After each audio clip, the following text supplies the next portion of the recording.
Hello guys, तो आज मैं जा रही हूँ अपने गांव। मेरी मम्मी है गांव पे, तो इसीलिए मैंने सोचा कि मैं गांव चली जाती हूँ क्योंकि अकेले रहते रहते मैं बोर हो चुकी थी। तो मैंने फ्रिज में का आधा सामान ले लिया, टमाटर, मिर्च, धनिया पत्ता, गोभी, एप्पल। क्योंकि गांव में भी कोई है नहीं कि मार्केट करने बाजार करने जाए, और मैं जाती भी नहीं हूँ और मम्मी भी नहीं जाती है क्योंकि मम्मी गांव की बहू है ना, इसीलिए। और मम्मी मुझे जाने नहीं देती हैं क्योंकि बाज़ार थोड़ा दूर है, इसीलिए।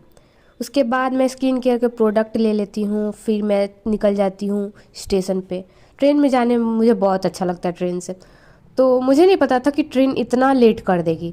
तो पहले मैंने चिप्स खरीद लिया और केक खरीद लिया क्योंकि मैं सुबह ही निकल गई थी, तो मुझे भूख लग गया था, घर से भी कुछ खाई नहीं थी इसीलिए। और मेरी ट्रेन को छोड़ के अगल बगल के जितने आदमी थे और सबका ट्रेन आ गया था, लेकिन मैं अकेले बैठ गई थी। उसके बाद मैंने देखा यहाँ पे कबूतर, और दूसरे प्लेटफॉर्म पे भी एक ट्रेन आ गई थी, लेकिन मेरी ट्रेन नहीं आई। फिर मेरी ट्रेन फाइनली आ गई। उसके बाद फिर रुक गई। फिर रुकने के बाद फाइनली चलने लगी उस, और फिर मेरा गांव आ गया। वहाँ से मुझे ऑटो करना पड़ता है क्योंकि वहाँ से थोड़ा दूर है मेरा गांव। फिर वहाँ से चलना ही पड़ता है। चल के जाते जाते मैं अपने गांव के बगीचे में आ गई थी। मेरे गांव में मेरा घर है, इसीलिए थोड़ा दूर पड़ता है। और फिर मेरा गांव फाइनली आ गया, तो फिर मैंने खाना वाना खाया और धूप में बैठी क्योंकि मुझे ठंडा लग रहा था, इसीलिए।